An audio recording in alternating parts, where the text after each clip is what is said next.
नमः शिवाय. सज्जन हो, आपण सगळेजण शिवलीलामृत पारायणामधील 11व्या अध्यायाचं स्तवन करत आहोत. या शिवलीलामृताच्या पारायणामध्ये 11वा अध्याय प्रत्येक स्त्रियांना पाठ असावा. वास्तविक पाहता प्रत्येकांच्या घरामध्ये शिवलीलामृताची पोथी ही आहेच, पण आपण सगळेजण कथासार रूपी माहिती घेत आहोत. श्रोते हो, प्रत्येक स्त्रियांनी घरामध्ये नक्कीच शिवलीलामृताचं पारायण करावं आणि सौभाग्य प्राप्त करावं. तर महत्त्वाचा अध्याय आपण 11वा अध्याय कथारूपी सारांश आपण श्रवण करणार आहोत, जेणेकरून भक्तीची ज्योत आपली सगळ्यांची प्रज्वलित व्हावी. तर ही कथा 11वा अध्याय सुतांनी शौनकादिक ऋषींना सांगितलेला आहे. पूर्वी काश्मीर देशामध्ये भद्रसेन नावाचा राजा होता. धन्य धन्य तेची जन, ते शिव भजनी पारायण, सदा शिवलीला अमृत श्रवण, अर्चन सदाशिवाचे. भद्रसेन नावाचा राजा अतिशय चांगला होता, नीतीने राज्य करणारा होता. बरं, काश्मीर देशीचा नृप पावन, नामादिविधान भद्रसेन, विवेक संपन्न प्रधान, परमचतुर पंडित. आणि त्या भद्रसेनाला सुधर्म नावाचा पुत्र होता. राजाचा एक विश्वासू प्रधानही होता आणि त्याच्या पुत्राचे नाव होते तारक. राजपुत्र आणि प्रधानपुत्र दोघेही परस्परांचे मित्र आणि लहानपणापासून शिवभक्त होते. अंगीभूत वैराग्य वृत्तीमुळे त्यांना कोणत्याही प्रकारचे ऐश्वर्य आणि भोग आवडत नव्हते, राजपुत्राला देखील आणि प्रधानपुत्राला देखील. त्याऐवजी हे दोघेही जण अंगाला भस्म लावून, रुद्राक्षमाळा धारण करून आणि एकांतामध्ये शिवस्मरण करायचे. त्यांना आवडायचं महादेवाची भक्ती करायला.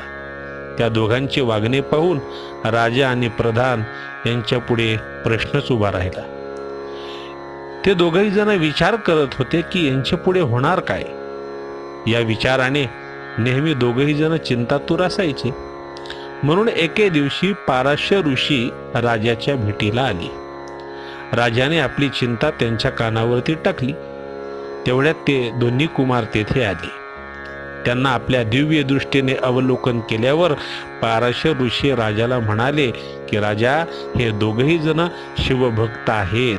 ते तुम्हाला मागच्या जन्म तुला सांगतो या दोघांचा. आणि पाराशर ऋषीने राजाला या दोन्ही मुलांचा मागचा जन्म सांगितला.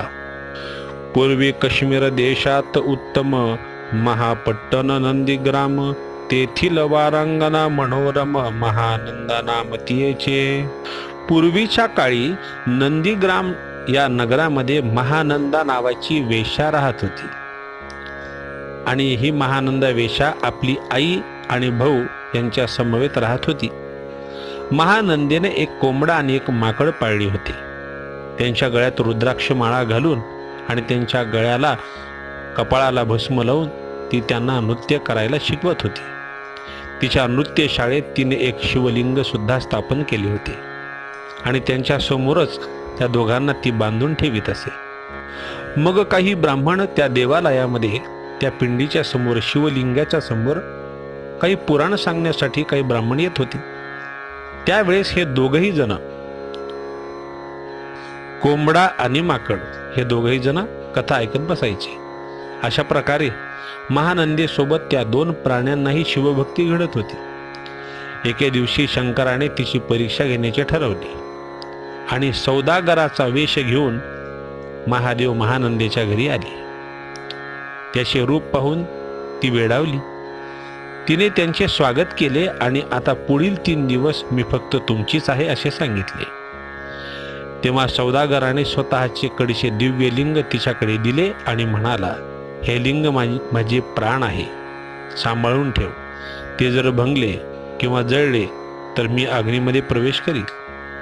तेव्हा तिने नीट जपून ठेवले महानंदेने शिवलिंग. महानंदेने ते शिवलिंग घेतले आणि नृत्य शाळेमध्ये नेऊन ठेवले. त्यानंतर ती उभयता मंचकावर झोपली असताना तिच्या नृत्य शाळेला अचानकच आग लागली. बरं, आणि तिच्यात ते शिवलिंग जळून भस्म झाले. महानंदीला जाग आली तशी ती धावतच नृत्य शाळेमध्ये शिरली आणि तिने सर्वप्रथम कोंबडा आणि माकड या दोघांना सोडून दिले. तेव्हा ती रानात पळून गेली. सौदागराने मोठी चिता पेटून तिच्या समक्षच अग्निप्रवेश केला. सौदागर बोले वचन नेमाचा आणि दुसरा दिन मी आपुला देतो प्राणलिंगा कारणे तुझवरी. सौदागर म्हणजे गिराईक, वेशेच्या जवळ आलेलं. त्या सौदागराने अग्नीमध्ये प्रवेश करून आपला प्राण त्या ठिकाणी देऊन टाकला. आणि तो प्रकार पाहून महानंदीनेही सती जाण्याचा निश्चय करून आपल्या सर्वस्वाचे दान करून शिवस्मरण करीत अग्नीमध्ये उडी घेतली. तेव्हा तिने अग्नीमध्ये ज्यावेळेस प्रवेश केला त्याच ठिकाणी शंकर प्रगट झाले आणि महादेवाने तिला वरच्यावर उचलले, झेलले आणि प्रसन्न मनाने तिला वर मागण्यास सांगितले. तेव्हा तिने स्वतःच्या कुटुंबातील सर्व मंडळीसह नंदीग्रामातील सर्व लोकांचा आणि प्राण्यांचा उद्धार करा अशी विनंती महादेवाला केली. ती शंकरांनी तात्काळ मान्य केली आणि सर्वांना आपल्या चरणाजवळ या गावातील लोकांना अक्षयस्थान दिले महादेवाने. हे पाराशर ऋषी सांगतात, राजा, महानंदीजवळच्या त्या कोंबड्याला आणि माकडाला सुद्धा उत्तम गती मिळाली. हे प्रजेला शिवभजनास लावतील आणि तुम्हालाही उद्धरतील. हेच मागच्या जन्मीचे कोंबडा आणि माकड या जन्मात तुझ्या पोटी आणि त्या तुझ्या प्रधानजीच्या पोटी जन्माला आलेले. पण सांगावयास वाईट वाटते राजा की आजपासून 7व्या दिवशी या दोघांना देखील मरण येणार. आजपासून 7वे दिवशी मृत्यू पावेल या समयासी, रावय कथा धरणीसी मूर्छा येऊनी पडिला. ते शब्द ऐकल्यानंतर राजा जमिनीवरती मूर्छा येऊन पडला. चिंता लागली. शोकाने हृदय अतिशय विदीर्ण झाले. सर्वांना शांत करून पाराशर ऋषी म्हणाले, राजा, तू रुद्राध्यायाचे पारायणे कर आणि शिवावर अभिषेकाची संतत धार धर, म्हणजे येणारे संकट टळेल. पाराशराने राजाला विनंती करून सहस्त्र ब्राह्मणाला बोलविले, सहस्त्र घटाची स्थापना केली आणि रुद्रघोष सुरू केला. 7व्या दिवशी मृत्यू घटका बदली.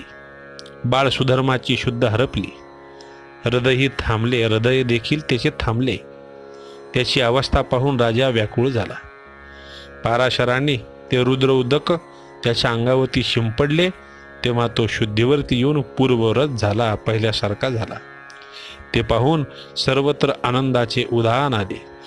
त्यावेळी काय घडले ते पाराशरांनी सुधर्माला विचारले. त्यावेळेला राजाचा पुत्र सुधर्मा म्हणाला की शिवदूतांनी आपले प्राण कसे परत आणले आणि त्या यमदूताचा कसा पराभव केला हे त्या सुधर्मा मुलाने पाराशर ऋषीला सांगितले, अनुभव सांगितला. व तिथे त्याच वेळी आलेल्या नारदांनी तो अनुभव खरा आहे असं सगळ्यांना सांगितले. त्यानंतर राजाने नारद आणि पाराशर ऋषी यांच्यासह सर्वांचा उत्तम सत्कार करून अपार दक्षिणा देऊन त्यांना संतुष्ट केले. पुढे भद्रसेनाने सुधर्माला आपल्या मुलाला गादीवरती बसवले, तारकाला प्रधानपद दिले आणि आपल्या प्रधानासह तो वनामध्ये निघून गेला. काही काळाने विमान पाठवून शंकराने त्यांना स्वर्गामध्ये नेले व सत्यलोक आणि वैकुंठ याची यात्रा घडवून निज रूपात त्यांना दोघांना देखील विलीन केले. तर श्रोते हो, म्हणून प्रत्येक स्त्रियांनी शिवलीलामृताच्या 11वा अध्याय निश्चितच पाठ करावा. प्रत्येकाला हा अध्याय म्हणता आला पाहिजे. प्रत्येकीला जी बाई, जी स्त्री 11वा अध्याय सतत पठन करील, नेहमी पठन करील, नेहमी वाचेल, तिचे लेकर बाळ हे सुखानं राहतील, त्यांचं आयुष्य वाढेल. म्हणून शिवलीलामृताच्या 11व्या अध्यायाला हे अत्यंत महत्त्व आहे श्रोते हो.